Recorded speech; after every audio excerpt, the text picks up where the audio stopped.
I didn't know that day would change everything. I thought it would be like all the others. Quiet, ordinary, forgettable. When my husband looked at me and said, "I don't know what you ever gave up for this family." I smiled instead of crying. I smiled because I was tired. I smiled because crying felt heavier. And I smiled because part of me had already learned how to disappear. He didn't raise his voice. He didn't sound angry. That was what hurt the most. We were standing in the kitchen. Late afternoon light came through the window.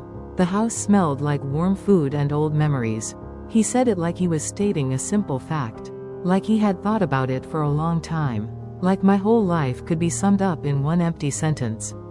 I nodded slowly. I wiped my hands on a towel. And I said nothing. Because how do you explain a life someone never looked at?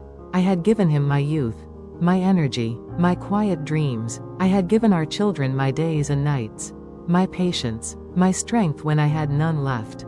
But none of that had a receipt. None of it came with praise. And none of it fit into the kind of success people talk about. So when he said those words, I understood something very clearly.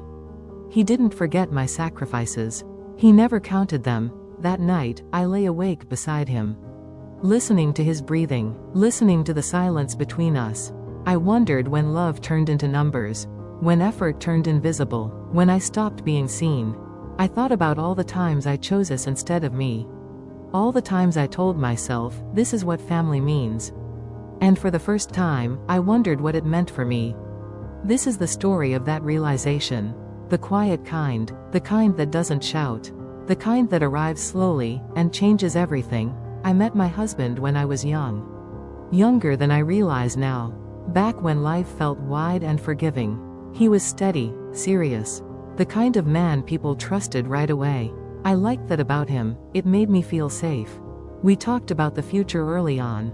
A home, children, a life built slowly, the right way. He had big plans for his career. I had plans too, but mine were quieter. I wanted a family that felt warm. A home where people felt welcome. A place where love lived in small daily things. When we got married, I was working. Nothing fancy, but it was mine. I liked waking up with purpose. I liked earning my own money. I liked feeling capable. Then our first child came. And everything changed. We talked late into the night about what to do. Childcare costs, schedules, long days. It made sense for me to stay home. At least for a while. Just until things settle, he said. And they will, I told myself. I didn't feel like I was giving something up back then. I felt like I was choosing. Choosing to be present. Choosing to care. Choosing us. I told myself work could wait. Dreams could wait. Life would remember me later. The days became full very quickly. Diapers, laundry, meals. The nights were even fuller. Fevers, crying, worry. My husband worked long hours. He came home tired. I met him with dinner and a smile. He told me about his job. I listened. I always listened. He didn't ask much about my day.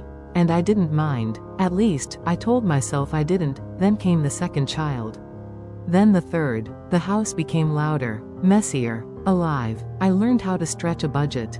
How to fix small things. How to stay calm when everything felt loud. I learned how to put myself last without thinking. How to keep going when I was exhausted. How to smile through it.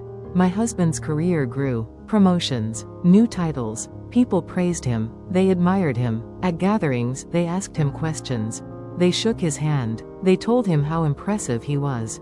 Someone once turned to me and said, "You're lucky. He works so hard." I smiled. "Yes," I said, "he does." Years passed like that quietly. Quickly. School lunches, parent meetings, late-night homework help. I remembered birthday, doctor appointments, family needs. I was the one people called when something went wrong. The one who held everything together. Even when no one noticed. Sometimes, late at night, I sat alone and wondered who I might have been. Not in regret, just curiosity. But morning always came, and with it, responsibility. So I folded the thought away and kept moving. As the children grew older, they needed me less. Slowly, gently, the house grew quieter again. I thought this would be the time I returned to myself. That we would reconnect. That my husband would see me again. But instead, something shifted. He talked more about work. About stress. About how much pressure he carried. And I listened, like I always had. I didn't notice right away when my place began to shrink. It happened slowly, like a shadow moving. Comments here and there, small dismissals, quiet assumptions, nothing loud enough to fight, nothing clear enough to name, just enough to make me feel smaller. I still believed in our life, in our choices, in love. I believed that one day he would look back and understand. I didn't know that day would come in a way I never expected. The change did not happen all at once. It never does. It arrived in small moments. Quiet ones, moments that felt easy to ignore. At first, it was the way my husband spoke about work. Not just as something he did, but as something that defined him. He would come home tired and say, "You don't know how hard it is out there." I nodded. "I'm sure it's very hard," I said. And it was. I never doubted that. But slowly, his words began to carry something else. Not pride, not stress, something heavier. One evening, while I was clearing the table, he said, "I don't think people realize how much pressure I carry." I stopped for a moment, then continued wiping the table. "I do," I said quietly. He didn't respond. Another time, we were watching television. Someone on the screen talked about ambition and success. My husband laughed and said, "Well, at least I didn't waste my life." The words floated in the air, light, careless. I waited for him to smile, to soften it, but he didn't. I felt something shift inside me. Not anger, something colder. As the children grew older, they began to notice things too. Our daughter once said, "Mom, why does Dad always say he's the only one who worked?" I didn't know how to answer. "He's just tired," I said. "He doesn't mean it that way." But I wasn't sure anymore. The house was quieter now. No more toys on the floor. No more school bags by the door. I thought this would bring us closer. Instead, the silence grew between us. He spent more time on his phone. More time reading news or emails. Less time looking at me. When I spoke, he listened halfway. When he spoke, I listened fully. I noticed that difference. One afternoon, I mentioned that I was thinking of taking a short course. Nothing big, just something to learn. He looked surprised. "Why?" he asked. "You don't need that." "I want it," I said. He shook his head slightly. "Seems unnecessary." Unnecessary. The word sat heavy in my chest. I still did everything I always had. Cooking, cleaning, organizing. But now, instead of feeling like care, it felt like expectation. If dinner was late, he noticed. If it was on time, it went unmentioned. If I forgot something small, he sighed. If I remembered everything, it was normal. I began to feel like background noise. Always there, never acknowledged. At family gatherings, he spoke proudly about his work, his sacrifices, his stress. People nodded. They praised him. No one asked me anything. And I stayed quiet. One evening, after a long day, I sat down for a moment. Just to rest. He walked in and said, "Must be nice to have time to sit." I looked up at him. I wanted to say so many things.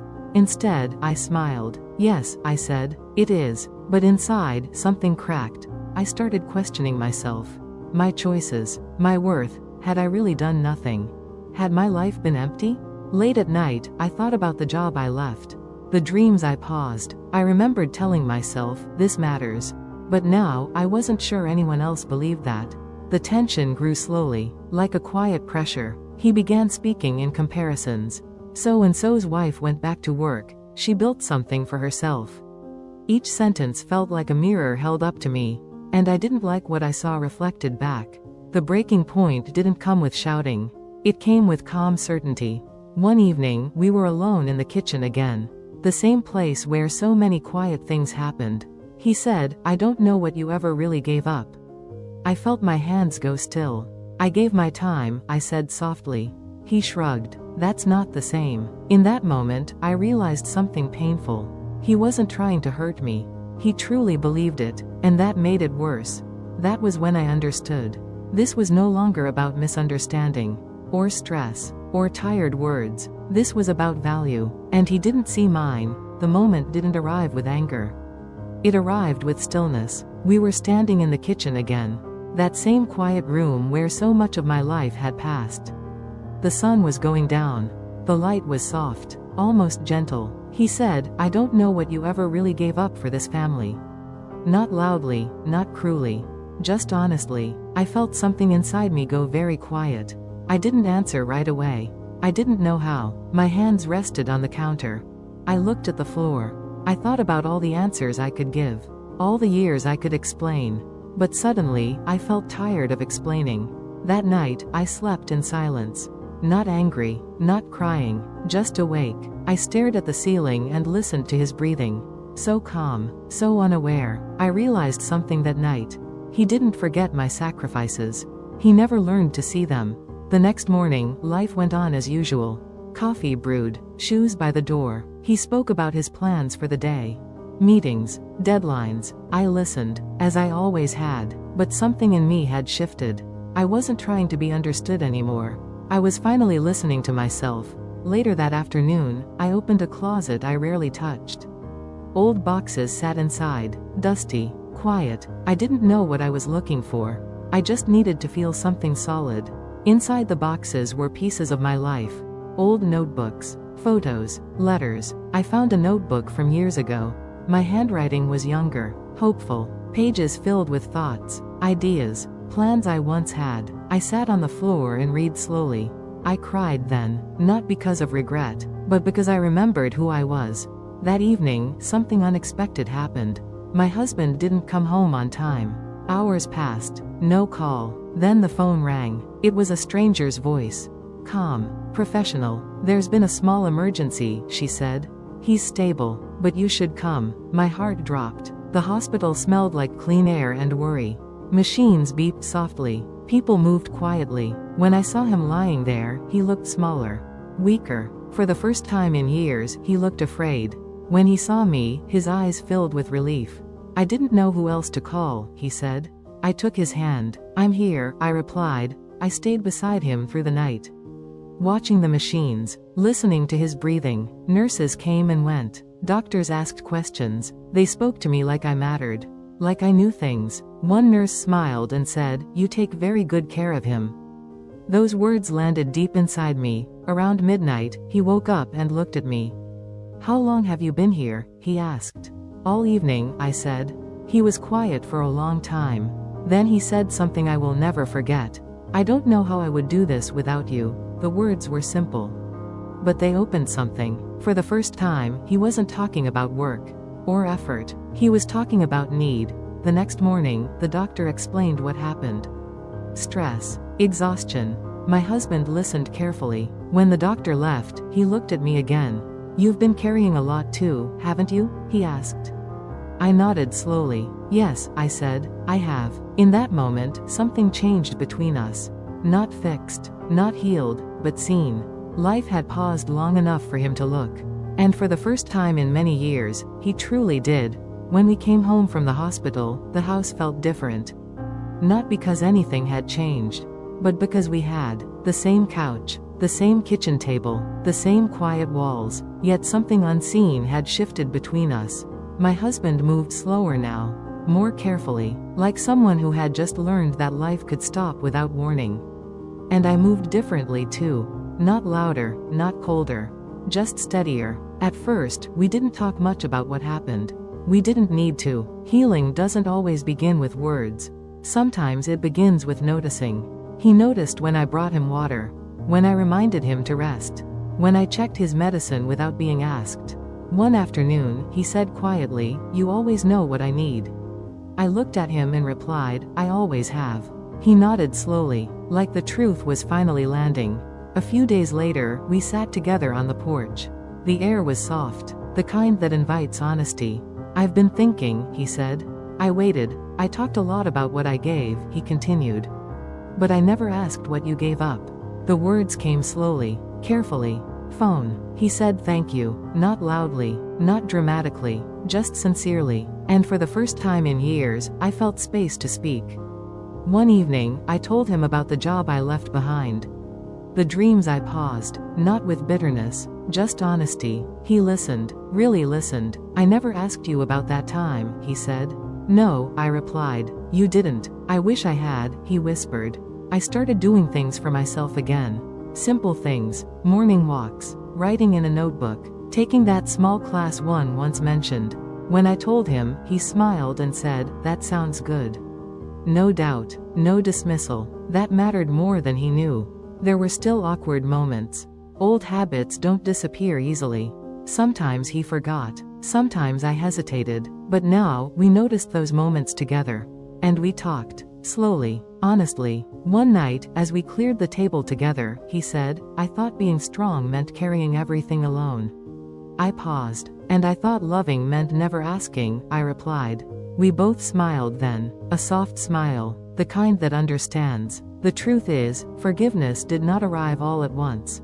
It came in small pieces. In effort. In listening. In change. And trust returned the same way. The biggest change, though, was inside me. I stopped measuring my life through someone else's eyes. I stopped shrinking my story to fit someone else's understanding. I knew what I had given. And now, so did he. One afternoon, weeks later, he said something that stayed with me. "You built this family," he said. Even when no one was watching. I didn't answer right away. I just nodded. Because for the first time, that truth felt complete. Life didn't suddenly become perfect after that. Real life never does. There are still quiet mornings. Still small misunderstandings. Still moments where old habits try to return. But now, there is awareness. And that changes everything. I learned that love does not fail in loud ways. It fades in silence. In assumptions. In the things we stop asking. For many years, I believed love meant endurance. That it meant giving without asking. That being strong meant being quiet. I was wrong. Love also means being seen. And being brave enough to say, "This matters to me." I no longer hide the parts of myself that waited patiently. I no longer shrink my story to make others comfortable. The years I gave were not empty. They were full of care. Full of presence. And presence has value. Sometimes, I sit by the window in the late afternoon. The light falls softly across the room. The house is calm, not lonely, just still. I think about the woman I was. The one who gave quietly. The one who trusted love to remember. I smile at her now. If someone listening to this feels unseen, I want you to hear this clearly. Your sacrifices matter, even when they are not named. Even when they are not noticed. And if love ever forgets that, life has a way of reminding it. That day in the kitchen could have broken us. Instead, it slowed us down. It taught us to look again. To listen again. To value what cannot be measured. This is not a story about blame. It is a story about seeing. And sometimes, being seen changes everything.